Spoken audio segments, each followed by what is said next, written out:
Good morning, good afternoon, good evening. जब भी बच्चों आप ये वीडियो देख रहे हो तो बच्चों हमने पिछले क्लास में इलेक्ट्रिक चार्जेस एंड फिल्ड्स का चैप्टर जो है कंप्लीट कर लिया है। मैंने पूरा कंप्लीट चैप्टर्स, क्वेश्चन, पूरा कॉन्सेप्ट एकदम बढ़िया बढ़िया सब कुछ करा रखा है। आपने नहीं देखा है तो वो सब वीडियो देख लीजिए। बच्चों आज हम पढ़ने वाले हैं उसके अगला चैप्टर। हमारा जो अगला चैप्टर है हमारा electric flux and Gauss theorem है। तो जो पहले हम इलेक्ट्रिक फ्लक्स पढ़ेंगे फिर उसके बाद गॉस थ्योरम पर चर्चा करेंगे। तो पहले हम क्या करें, इलेक्ट्रिक फ्लक्स पढ़ेंगे बच्चों। तो आज का हमारा टॉपिक रहेगा इलेक्ट्रिक फ्लक्स पे। तो बच्चों कैसे हो आप सभी, तो आओ स्टार्ट करते हैं। हेलो बच्चों, क्या हालचाल? बढ़िया एकदम। So welcome all of you my खूबसूरत सा चैनल मैथ्स वाला में। बच्चों कैसे हो आप सभी? आई होप सब लोग अच्छे होंगे। तो बच्चों मेरा नाम है विवेक और हम पढ़ रहे हैं class 12th physics chapter number 2 हम पढ़ेंगे। Chapter number 2 electric flux and Gauss theorem. Gauss theorem बच्चों पढ़ेंगे बाद में, पहले हम पढ़ेंगे इलेक्ट्रिक फ्लक्स, देखेंगे इलेक्ट्रिक फ्लक्स होता क्या है। तो बच्चों आओ स्टार्ट करते हैं इलेक्ट्रिक फ्लक्स। बच्चों हम इलेक्ट्रिक फ्लक्स के बताने से पहले मैं कुछ आपको चीज़ें बता देता हूँ जिसका यूज होने वाला है। ठीक है, जिसका यूज होने वाला है तो वो चीज़ आप देख लीजिए पहले। इसका यूज होने वाला है बच्चों, हम यहाँ से हम जो इलेक्ट्रिक फ्लक्स पढ़ेंगे वो 3D में पढ़ेंगे। 3D सरफेस ले लेंगे, 3D सरफेस लेंगे, 3D सरफेस लेंगे, हम उस पर चीज़ें को करेंगे। तो ध्यान से देखेंगे बच्चों, हाँ ले लें फॉर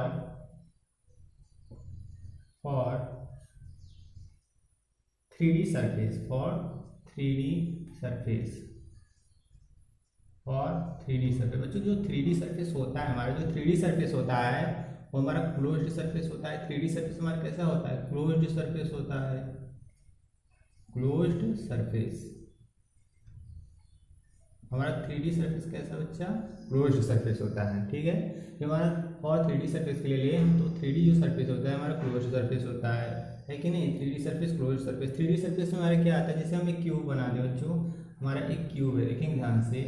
एक मैं क्यूब बना दूं ऐसे, एक क्यूब मैंने बना दूं इस प्रकार से, एक मैं क्यूब बना दूं।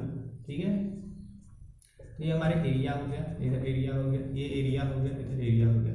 बच्चों ध्यान से देखेंगे तो 3D सरफेस क्लोज्ड सरफेस होता है। और जो हम यहाँ पर एरिया लेते हैं, मैं एरिया की मैं बात कर दूँ तो जो हमारे एरिया वेक्टर होगा वो सरफेस के आउटवर्ड होता है बच्चों। सरफेस के क्या होता है? आउटवर्ड होता है। आउटवर्ड नॉर्मली आउटवर्ड होता है, सरफेस के आउटवर्ड नॉर्मली आउटवर्ड होता है बच्चों।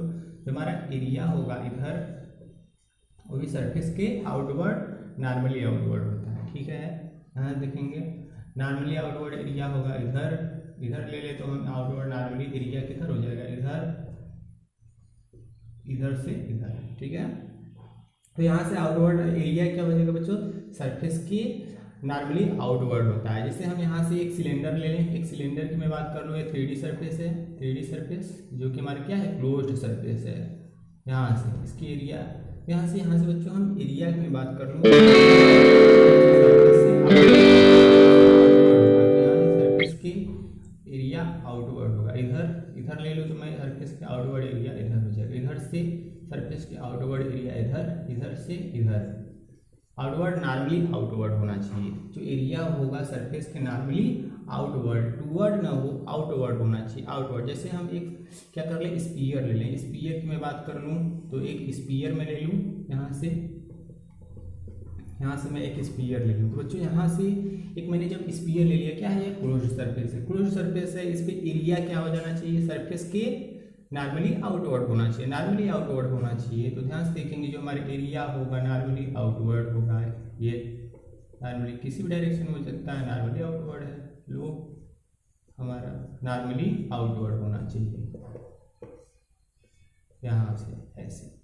तो एरिया क्या होगा बच्चों? नॉर्मली आउटवर्ड होगा सरफेस के। ठीक है, यहाँ से सिलेंडर है तो जो हमारा एरिया होगा नॉर्मली आउटवर्ड होगा सरफेस के। यहाँ पे यदि हमारा कोई क्या है? क्यूब है, तो एरिया क्या होगा हमारे? सरफेस के नॉर्मली आउटवर्ड होगा। इतनी बात समझ में आई बच्चों?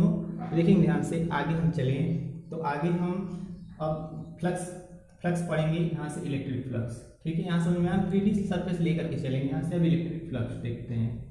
इलेक्ट्रिक फ्लक्स बच्चों, इलेक्ट्रिक फ्लक्स को किससे रिप्रेजेंट करते हैं? अगर इलेक्ट्रिक फ्लक्स है, इलेक्ट्रिक फ्लक्स को हम रिप्रेजेंट करते हैं फाई से। ये हमारा फाई क्या है? इलेक्ट्रिक फ्लक्स है, इलेक्ट्रिक फ्लक्स को हमने रिप्रेजेंट कर दिया फाई से। ये हमारा फाई क्या है, इलेक्ट्रिक फ्लक्स है जिसको हम रिप्रेजेंट करते हैं फाई से। बच्चों आज इसका छोटा सा डिफिनेशन देखते हैं कि इलेक्ट्रिक फ्लक्स हमारा होता क्या है। देखेंगे ध्यान से, the number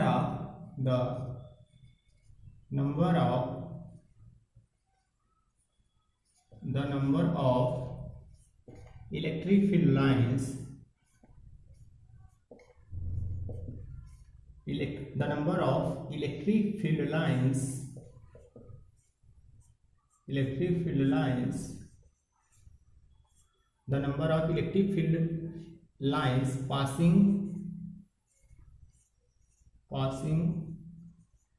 normally through an area, passing normally through and area. बच्चों कहने का सेंस क्या है, लेकिन ध्यान से, इलेक्ट्रिक फ्लक्स को हमने फाई से रिप्रेजेंट किया है, इसको रिप्रेजेंट करते हैं फाई से। इसका डिफिनेशन क्या है, the number of electric field lines, ठीक है, जो हमारी इलेक्ट्रिक फील्ड लाइंस होगा, number of electric field lines होगा passing normally through area. Area क्या होगा, नॉर्मली होगा, एरिया क्या होगा, नॉर्मली होगा, ठीक है। बच्चों यहाँ से इलेक्ट्रिक फ्लक्स को हमने फाई से रिप्रेजेंट किया है, तो यहाँ से जो फाई इक्वल टू होगा, ध्यान से देखेंगे, फाई इक्वल टू होता है ई डॉट ए। ई क्या है बच्चों, हमारे यहाँ से इलेक्ट्रिक फील्ड है, ए क्या है हमारा एरिया है। ई क्या है, इलेक्ट्रिक फील्ड है, ए क्या है, एरिया। ये हमारा फार्मूला होता है बच्चों, इसको याद कर लेंगे। ये फ्लक्स का फार्मूला है phi equal to E dot A, ठीक है। यहाँ से यदि बच्चों देखेंगे हम फाई की वैल्यू देखें तो phi equal to E dot A को हम क्या लिख सकते हैं, ई डॉट ए को हम लिख सकते हैं ई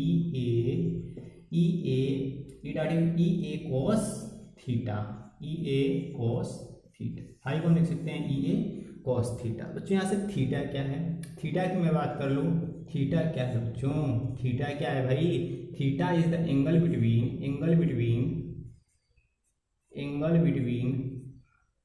थीटा क्या है, angle between electric field and area vector.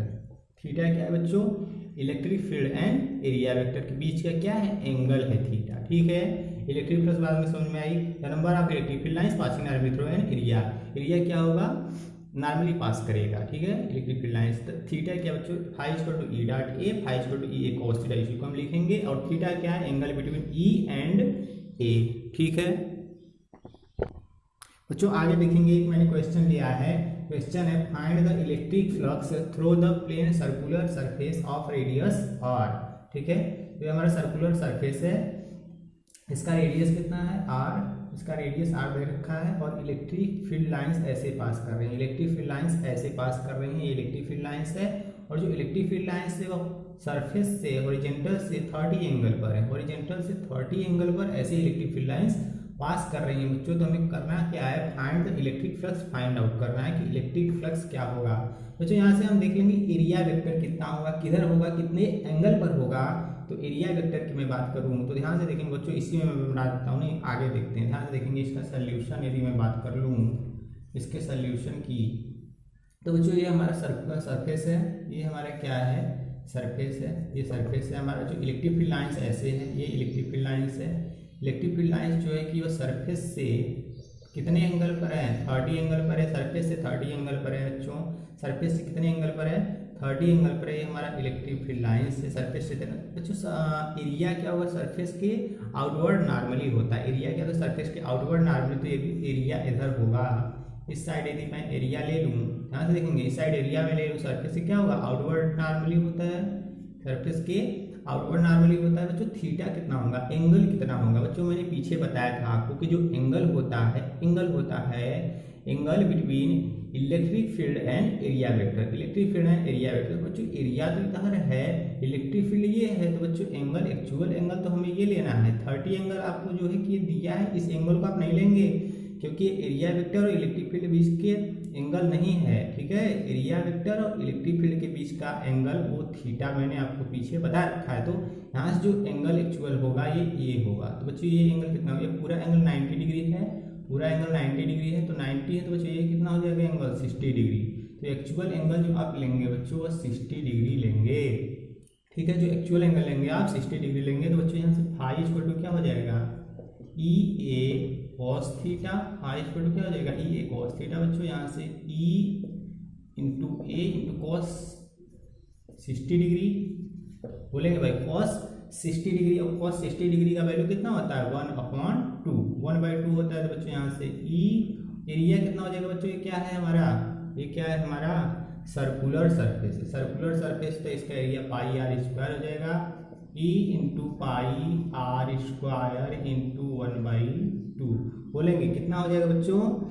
तो यहाँ से हो जाएगा पाई, सॉरी इसको ई को पहले लिख देते हैं, तो ई पाई आर स्क्वायर अपॉन 2, ये हमारा कितना हो जाएगा फ्लक्स हो जाएगा। कितना फ्लक्स आया हमारा ई पाई आर स्क्वायर अपॉन 2। ठीक है, देखेंगे बच्चों ध्यान से। अगला क्वेश्चन हमारा क्या है, find out the flux through curved surface of a hemisphere of radius R if it is passed in a uniform electric field E as shown in figure. बच्चों ध्यान से देखना, जो हमारा यूनिफॉर्म इलेक्ट्रिक फील्ड है, ये हमारा इलेक्ट्रिक फील्ड क्या है, यूनिफॉर्म इलेक्ट्रिक फील्ड इस कर्व्ड सरफेस से पासेस कर रहे हैं। हमें फाइंड आउट करना है flux through curved surface. Find out करना है कि हमें इस कर्व्ड सरफेस से कितने फ्लक्स पास कर रहे हैं। हमें क्या फाइंड आउट करना है, इस कर्व्ड सरफेस से, जो हमारा कर्व्ड सरफेस है, इससे कितने फ्लक्स पास कर रहा है। बच्चों देखेंगे ध्यान से, इसका जो हमारा सोल्यूशन देख लें हम, इसका देखेंगे ध्यान से। तो ये हमारा कर्व सरफेस है, देखेंगे इसको हम फिर से फिगर हम ड्रा करते हैं, देखेंगे ध्यान से। यहाँ से ये है हमारा सर्कुलर बेस, ये हमारा है सर्कुलर बेस, और ये हमारा कर्व्ड सरफेस। ठीक है, ये हमारा सर्कुलर बेस है, ये हमारा क्या है कर्व्ड सरफेस है। और जो हमारे इलेक्ट्रिक फील्ड लाइन्स है ऐसे पास कर रही हैं, ये हमारा इलेक्ट्रिक फील्ड लाइन्स है, ऐसे यूनिफॉर्म इलेक्ट्रिक फील्ड लाइन्स है, ऐसे यूनिफॉर्म इलेक्ट्रिक फील्ड लाइन्स है, बोलेंगे यूनिफॉर्म इलेक्ट्रिक फील्ड लाइन्स है बच्चों। ठीक है, इसका रेडियस दे रखा है कितना, इसका रेडियस दे रखा है कितना है, इसका रेडियस r है। ठीक है, इसका जो रेडियस दे रखा है हमारा r है। तो बच्चों ध्यान से देखेंगे यूनिफॉर्म एरिया वेक्टर किधर होगा भाई, एरिया वेक्टर जो होगा इस सरफेस के आउटवर्ड नॉर्मल होता है, सरफेस के आउटवर्ड नॉर्मल होता है। बच्चों एरिया वेक्टर हमारा क्या होगा, ये हो जाएगा एरिया वेक्टर। एरिया वेक्टर क्या होता है हमारा सरफेस के आउटवर्ड नॉर्मल, तो ये हमारा सरफेस है, वो भी एरिया वेक्टर किधर होगा बच्चों, एरिया किधर होगा इलेक्ट्रिक फील्ड के डायरेक्शन में हो गया। अब इलेक्ट्रिक फील्ड के डायरेक्शन में अगर एरिया हो गया तो यहाँ से थीटा कितना हो जाएगा भाई, थीटा क्या होता है, थीटा जो होता है angle between electric field and area vector, electric field and area vector. तो जब एक ही डायरेक्शन में होगा दोनों, तो थीटा कितना हो गया 0 डिग्री। बोलेंगे ध्यान से, थीटा कितना होगा 0 डिग्री, क्योंकि एक ही डायरेक्शन में दोनों चल रहे हैं। एरिया वेक्टर क्या होगा, सरफेस के नॉर्मली आउटवर्ड होता है। तो जो ध्यान से देखेंगे यहाँ पर एक कॉन्सेप्ट लगता है, देखेंगे ध्यान से, जो इलेक्ट्रिक फील्ड लाइन्स है, जितने इलेक्ट्रिक फील्ड लाइन्स इस सर्कुलर बेस से पास कर रहा है, ध्यान से सुन लीजिए, जितने इलेक्ट्रिक फील्ड लाइन्स इस सर्कुलर बेस से पास कर रहा है, उतने ही इलेक्ट्रिक फील्ड लाइन्स, देख लो, उतने ही इलेक्ट्रिक फील्ड लाइन्स इस कर्व्ड सरफेस से भी निकल के जा रहा है। जितने इलेक्ट्रिक फील्ड लाइन्स इस सर्कुलर बेस से निकल रहे हैं, उतने ही इलेक्ट्रिक फील्ड लाइन्स इस सर्कुलर बेस से क्या कर रहे हैं, बाहर निकल रहे हैं। तो ध्यान से देखेंगे क्या है, ये हमारा यूनिफॉर्म इलेक्ट्रिक फील्ड लाइन्स है। तो बच्चों यहाँ से हम कह सकते हैं कि फ्लक्स थ्रू ये क्या है हमारा फाई फ्लक्स है, flux through circular curved surface, CS मतलब कर्व्ड सरफेस। ठीक है बच्चों, CS लिख दिया मैंने, कर्व्ड सरफेस, ये जो कर्व्ड सरफेस है, flux through curved surface is equal to flux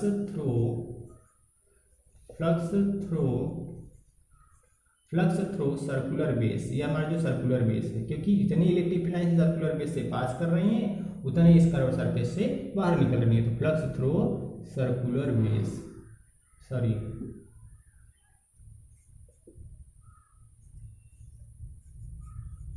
circular base. ठीक है बच्चों, उतने इलेक्ट्रिक फील्ड लाइन्स क्या कर रही हैं, बाहर निकल रही है। तो यहाँ से देखेंगे flux through circular base, flux through क्या होता है बच्चों, यहाँ से एंगल दे रखा है 0 डिग्री, तो E इंटू ए कॉस थीटा होता है बच्चों।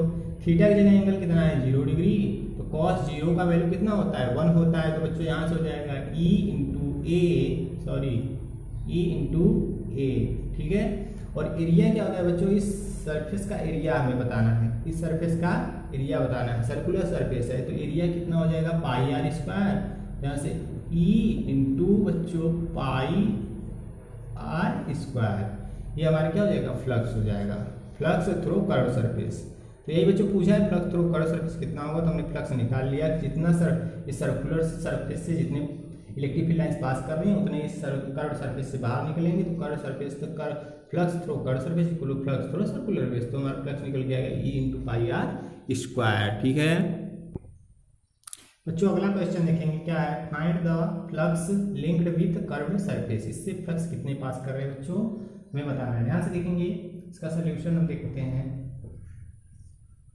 ठीक है बच्चों, ध्यान से देखेंगे, जो हमारे सरफेस है इसको पहले ड्रॉ कर लेते हैं। ये है हमारा सरफेस, इस प्रकार से कुछ इस प्रकार से है और इसको मैंने ऐसे ड्रॉ कर लिया। ठीक है बच्चों, अपने हिसाब से बना लेना, मैंने बना लिया है ऐसे ड्रॉ कर लिया है। ठीक है, अब ध्यान से देखेंगे बच्चों, ये हमारा सर्कुलर सरफेस है, ये हमारा सर्कुलर सरफेस है। इसका जो रेडियस है बच्चों वह r है। इसका रेडियस कितना है r है, इसका रेडियस दे रखा है r। बच्चों हमारा जो इलेक्ट्रिक फील्ड लाइन से वह पास कर रही है ऐसे, देख लो, जैसे non uniform electric field line से। कैसा है, non uniform electric field line से कुछ इधर पास कर रहा है, इधर को इधर है, इधर है, इधर है, इधर है। ये हमारा इलेक्ट्रिक फील्ड है। क्या है बच्चों, इलेक्ट्रिक फील्ड है। ये non uniform electric field line से इधर इधर इधर अपना हर डायरेक्शन में क्या कर रहे हैं, पास कर रहे हैं। बच्चों ध्यान से देखेंगे, जो इलेक्ट्रिक फील्ड लाइंस हैं, इस केस में इलेक्ट्रिक फील्ड लाइंस हैं वो कर्व्ड सरफेस से भी निकल रही हैं, कर्व्ड सरफेस से भी निकल रही हैं। जो हमारा सर्कुलर बेस यहाँ पर दे रखा है उससे भी पास कर रहे हैं। देखो ध्यान से, इधर देखो, इधर इलेक्ट्रिक फील्ड लाइन्स, इधर देखो इलेक्ट्रिक फील्ड। बच्चों जो इलेक्ट्रिक फील्ड इस कर्व सरफेस से भी निकल रहा है और जो हमारा सर्कुलर बेस है इससे भी इलेक्ट्रिक फील्ड लाइन्स निकल रहा है। तो हम इस केस में यह नहीं कह सकते कि electric flux through curved surface, flux through, मैंने पिछले वाले क्वेश्चन में बताया flux through curved surface is equal to flux through circular base, क्योंकि बच्चों यूनिफॉर्म इलेक्ट्रिक फील्ड लाइन्स था। यूनिफॉर्म इलेक्ट्रिक फील्ड, जितने फील्ड लाइन्स हमारे जो है सर्कुलर बेस से पास कर रही थी उतने ही इलेक्ट्रिक फील्ड लाइन्स हमारे जो कर्व्ड सरफेस से बाहर निकल रही थी। लेकिन बच्चों यहाँ पर non uniform electric field lines है। कैसा है, नॉन यूनिफॉर्म है, नॉन यूनिफॉर्म इलेक्ट्रिक फील्ड। ठीक है बच्चों, यहाँ पे कैसा इलेक्ट्रिक फील्ड है, नॉन यूनिफॉर्म इलेक्ट्रिक फील्ड है। इधर सर्कुलर बेस से भी निकल रहा है इलेक्ट्रिक फील्ड लाइन्स। तो बच्चों हम यहाँ से ये नहीं कर सकते कि flux through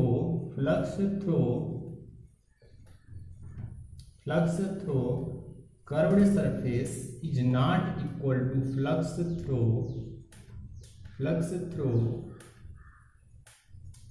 flux through circular base.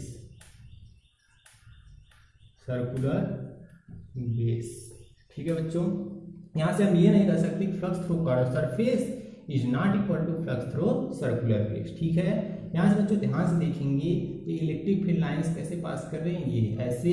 यदि हम छोटा सा यहाँ पर एक DA थिकनेस का एलिमेंट काट लो, छोटे से एरिया के एलिमेंट में काट लूँ, जो हमारे एरिया होता है सरफेस के नॉर्मली आउटवर्ड होता है, तो जो सरफेस के नॉर्मली आउटवर्ड होगा। हमने छोटा सा एरिया DA काटा है तो ये हो गया DA, एरिया हमारा क्या हो गया DA, नॉर्मली आउटवर्ड होगा। बच्चों यहाँ से देखो एक ही डायरेक्शन में जो पैरेलल होगी, तो बच्चों यहाँ से एंगल कितना हो जाएगा, यदि मैं एंगल की मैं बात कर लूँ तो यहाँ से एंगल हो जाएगा 0 डिग्री।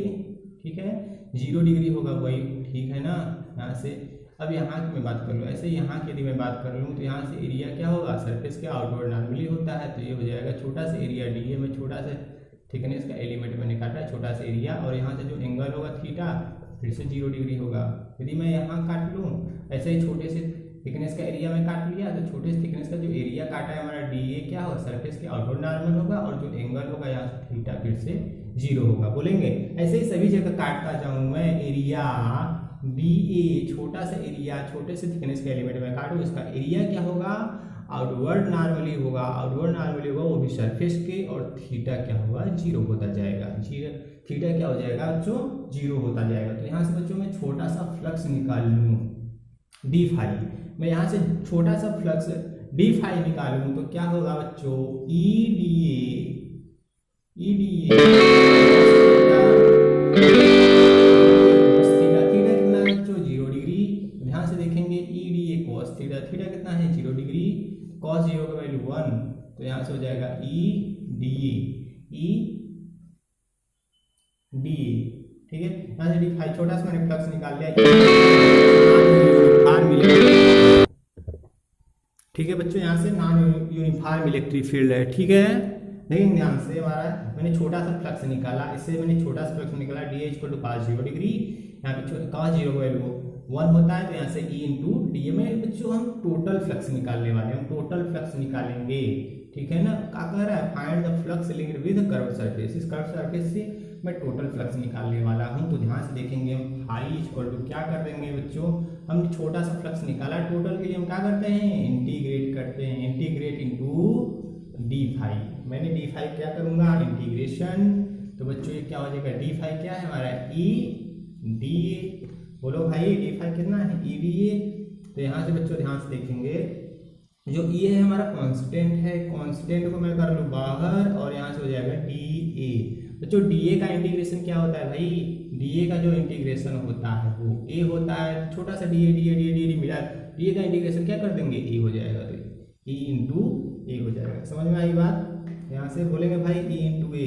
और ए क्या है बच्चों, यहाँ से ए क्या है टोटल कर्व्ड सरफेस एरिया है, ए क्या है हमारा total curved surface area, C S मतलब कर्व्ड सरफेस एरिया। ठीक है, हमारा ए क्या है टोटल कर्व्ड सरफेस एरिया है। ठीक है बच्चों, लेकिन यहाँ से छोटा सा टोटल कर्व्ड सरफेस एरिया है, तो यहाँ से हो जाएगा हमारा total curved surface area, total curved surface area A equal to हो जाएगा यहाँ से 2 pi R square, total curved surface area हो जाएगा यहाँ पे 2 पाई आर स्क्वायर। तो यहाँ से total curved surface area area 2 pi R square, बच्चों यहाँ से टोटल फ्लक्स कितना निकल के आएगा, कितना फ्लक्स हमारा जो कर्व सरफेस एरिया कितने फ्लक्स पास कर रहे हैं, फ्लक्स कितना हो जाएगा ई, यहाँ से ई इंटू एरिया कितना है 2 पाई आर स्क्वायर, तो यहाँ से E into 2 pi R square. ठीक है बच्चों, तो इसको हम ऐसे भी लिख सकते हैं 2 ई पाई आर स्क्वायर। ठीक है बच्चों, यहाँ से कितना आ जाएगा फ्लक्स हमारा 2 ई पाई आर स्क्वायर। ठीक है बच्चों, पिछले वाले क्वेश्चन से इसमें कितना डिफरेंट है बच्चों, क्या देखेंगे जो हमारे इसमें इलेक्ट्रिक फील्ड है नॉन यूनिफॉर्म है, non uniform electric field flux through curve surface is not equal to flux through circular base. क्योंकि बच्चों इलेक्ट्रिक फील्ड लाइंस ऐसे पास करिए, सर्कुलर बेस से भी तो इलेक्ट्रिक फील्ड लाइंस निकली, क्योंकि उसमें जो था इलेक्ट्रिक फील्ड यूनिफॉर्म था, क्योंकि यूनिफॉर्म था तो जितना electric field line circular base से पास कर रही थी उतना ही हमारा कर्व सरफेस से बाहर निकल रही थी।